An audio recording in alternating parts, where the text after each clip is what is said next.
the twin who stole my reflection. They say having a twin means having a built-in best friend. But in my case, it meant watching my own face lie to the world. My name is Lena Carter, and for most of my life, I believed my twin sister Lila and I were inseparable, two halves of the same story. We were identical in every physical way, same eyes, same hair, same laugh, but emotionally, we couldn't have been more different. I was the quiet one, the one who preferred books and silence. Lila? She was all fire and flair, magnetic, unpredictable, the one everyone noticed first.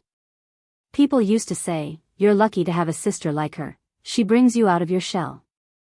But they didn't see how often she pushed me into the shadows. Growing up, it started small. If I got an A on a test, she'd tell people we both studied for it. If someone complimented my art, she'd say she helped me sketch. Little things, harmless, I told myself. That's just Lila. She needs to be seen.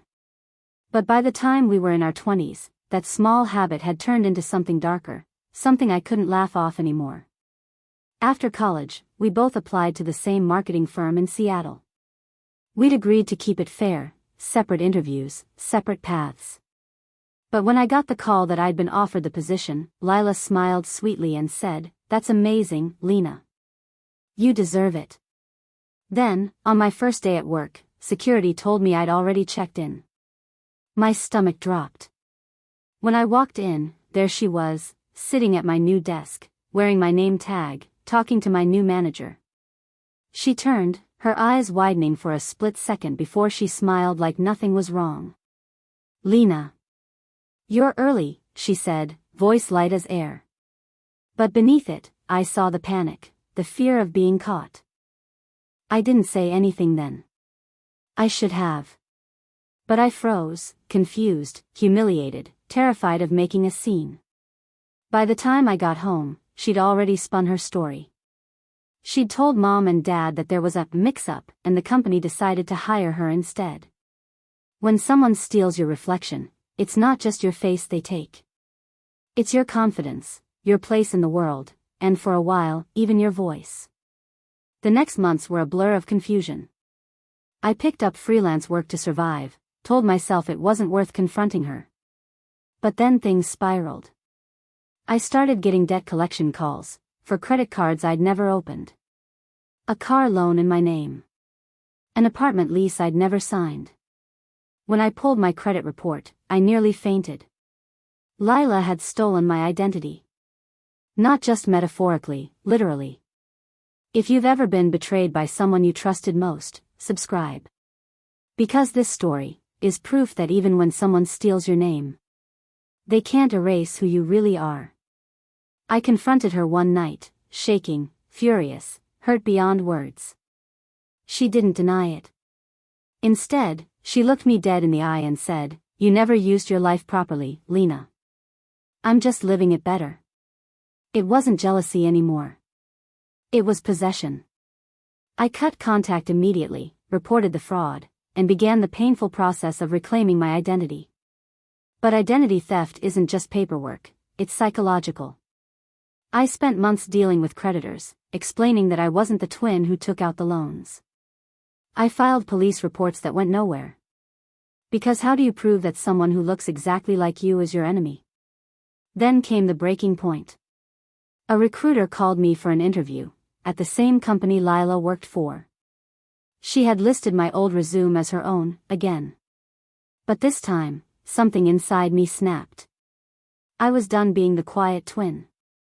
I decided to fight back, not with revenge, but with truth. And that truth, once revealed, would change. She thought she could live my life better than I could. But when she finally realized what I was capable of, it was too late to switch places. Taking back the truth. It's strange how power shifts quietly. One day, you're the victim of someone's lies. And the next, you're holding the truth they can't survive.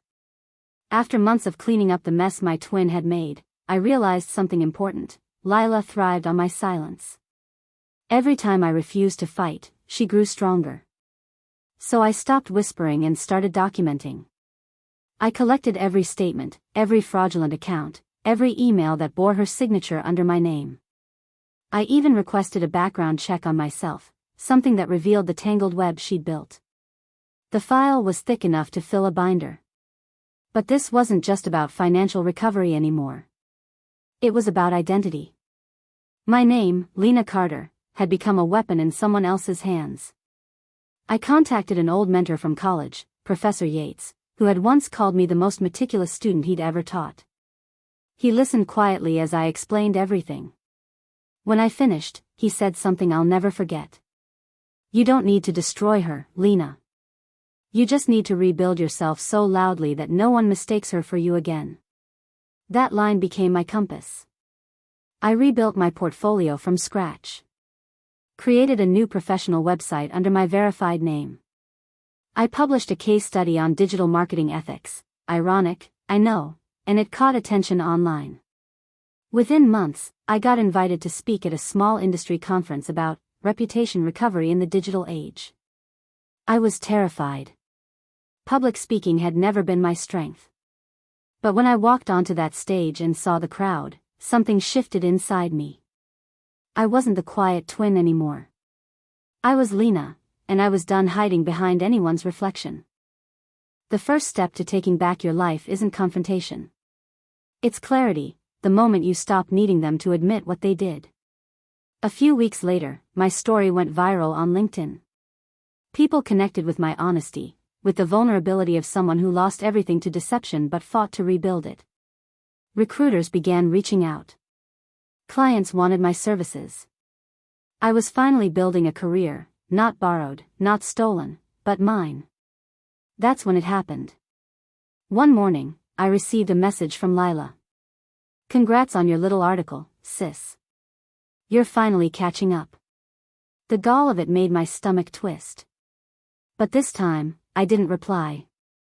Instead, I printed the message and added it to my growing binder. Because by now, I had a plan. A few months later, the company where she'd been working reached out to me by accident. They thought they were emailing her, but they used my verified domain instead of her fake one. The email contained sensitive details, a project proposal and internal client data, all signed under my name. That was it. My proof. If you've ever had someone try to erase you, subscribe.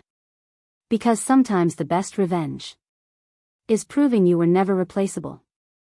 With help from a legal advisor and all the evidence I'd collected, I filed a full identity theft case with the state's fraud bureau. It wasn't about sending her to jail, it was about clearing my name. The investigator assigned to my case couldn't believe how deep it ran. Your twin built a second life with your credentials, he said. Most people never recover from this level of manipulation.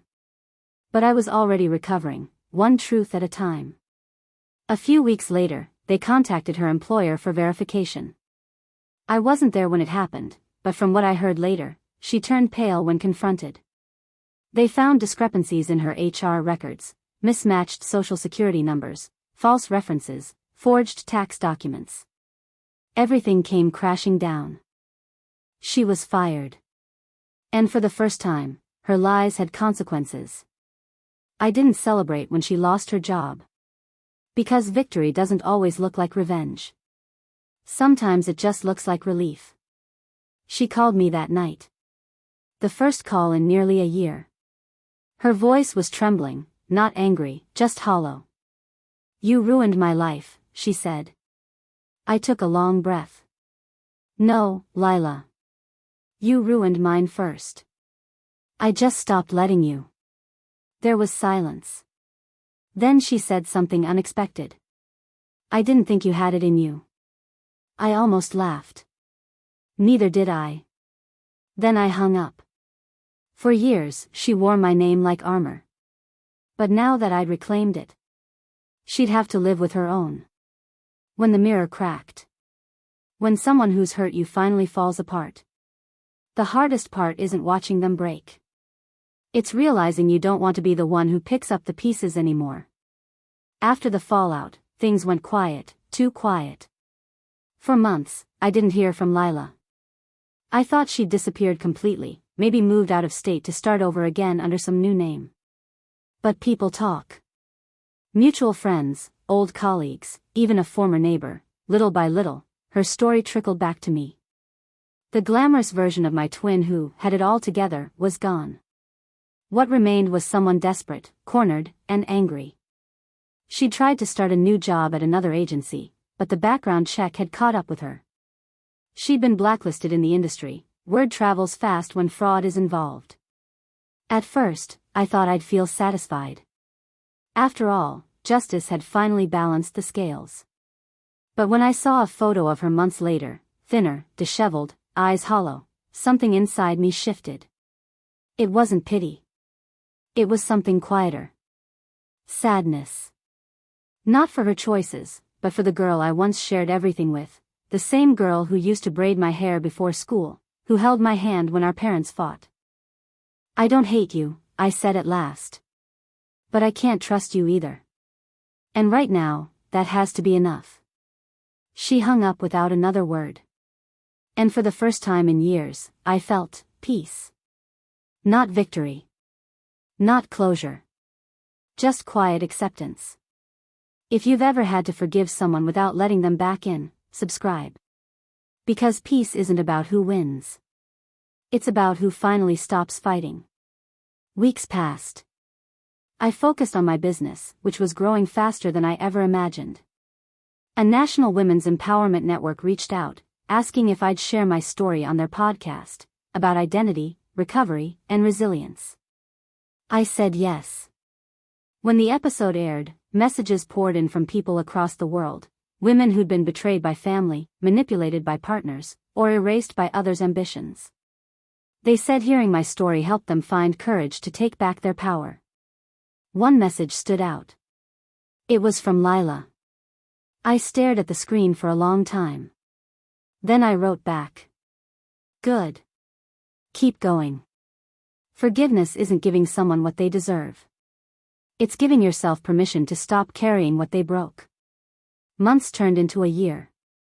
Lila entered therapy, got a part-time job, and started volunteering at a local shelter helping women rebuild after financial abuse. When she told me about it, I was stunned. It wasn't performative. It was genuine.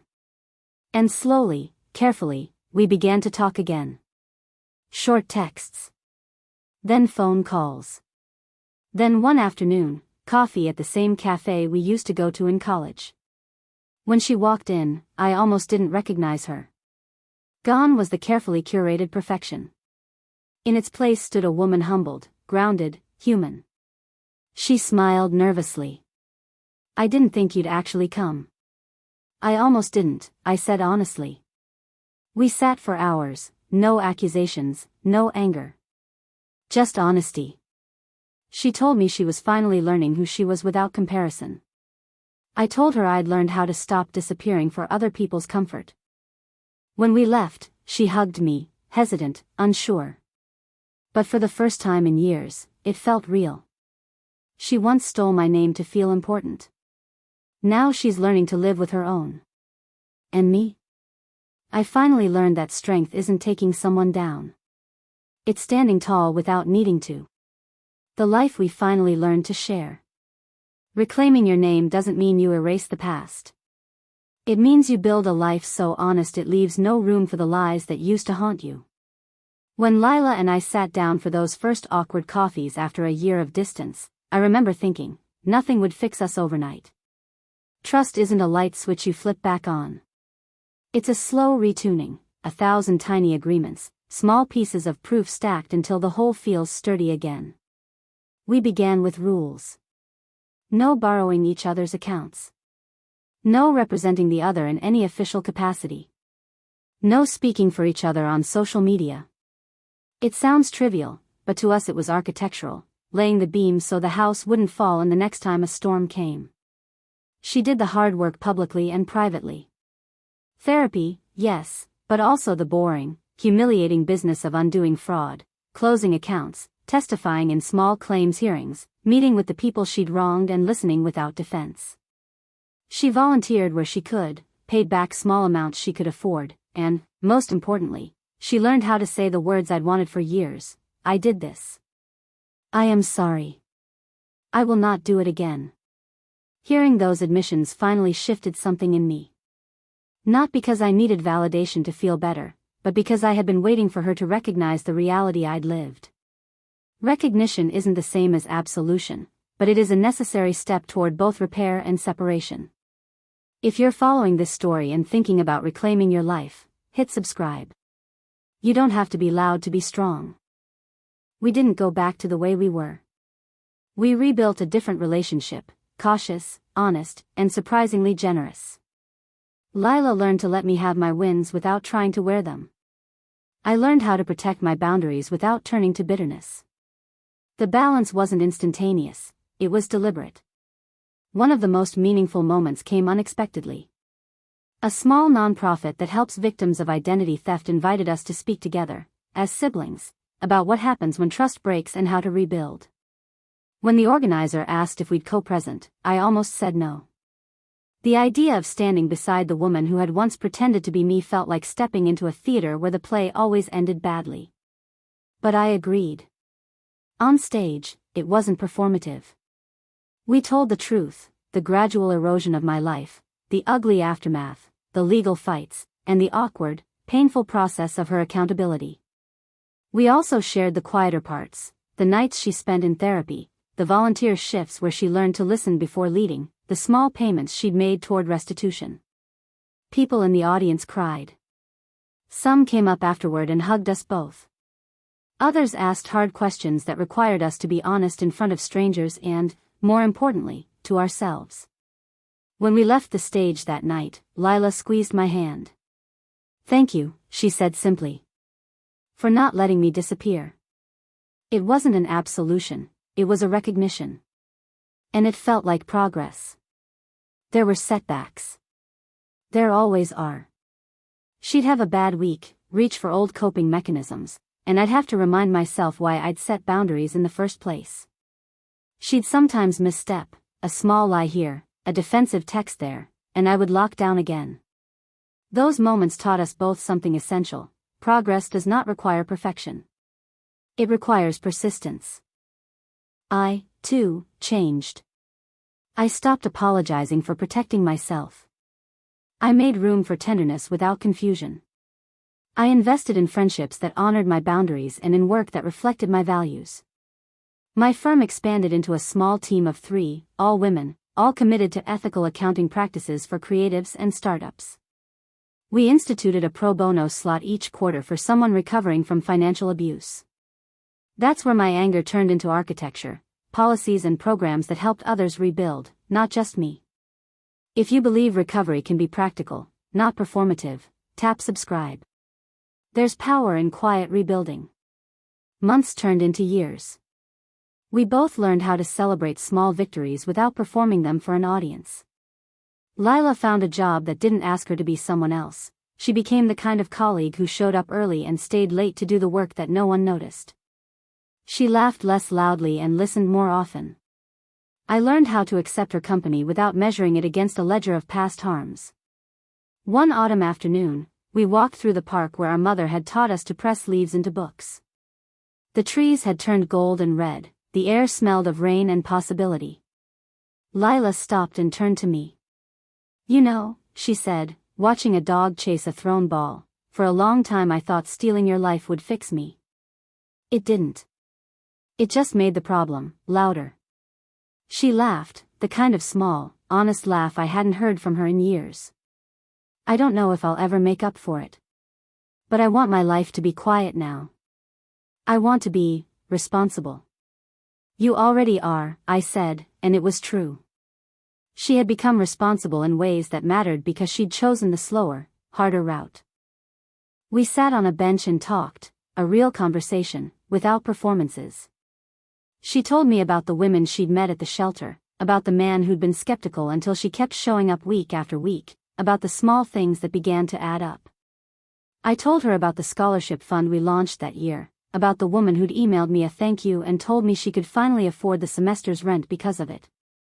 We shared a silence that didn't feel empty. The final piece of the puzzle, for me, at least, was forgiveness that didn't require reunion. There's a difference between reconciliation and release. Reconciliation implies a mutual reweaving of trust to a degree that feels like the old safety. Release is internal. You let go of bitterness so it no longer defines how you move through the world. I forgave Lila not because she'd earned my blind trust but because carrying the anger was heavier than I could afford. Forgiveness was a decision for my life, not a gift to hers. That said, I didn't do it alone. Therapy taught me how to hold boundaries and compassion simultaneously. Friends taught me how to laugh again. Work taught me that competence can be its own consolation. If this story helped you see how strength and kindness can coexist, subscribe. There are more stories here for people rebuilding, not reacting. On the day our mother's old oak finally fell in a storm, the whole neighborhood came to help clear the branches. Lila and I worked together, somehow moving through the physical labor without words. At the end of the day, greasy and tired, we sat on the porch with cider in paper cups. She handed me a small, weathered box. "I found this while cleaning out the attic," she said. Inside was a ribbon of our mother's handwriting, a list of silly, childish promises, one of which read, "Always share a sandwich, no matter what." We both laughed until we cried. I don't know if we will ever be the twin sisters who braided each other's hair and swore to be identical in everything. Maybe that version died under the weight of lies. But from the wreckage we built something else, a wary, real kinship that doesn't require pretending. I reclaimed my name legally. I reclaimed my narrative through work and words. I reclaimed my space in the world by refusing to be small for anyone else's comfort. And my sister, imperfectly, earnestly, learned to live inside her own mistakes and, slowly, to repair them. If anyone had told me, years ago, that my life would be quieter and fuller after the storm, I might not have believed them. But quiet beats spectacle for endurance. It keeps you breathing. It keeps you making the small choices that, over time, build a life no one can steal again.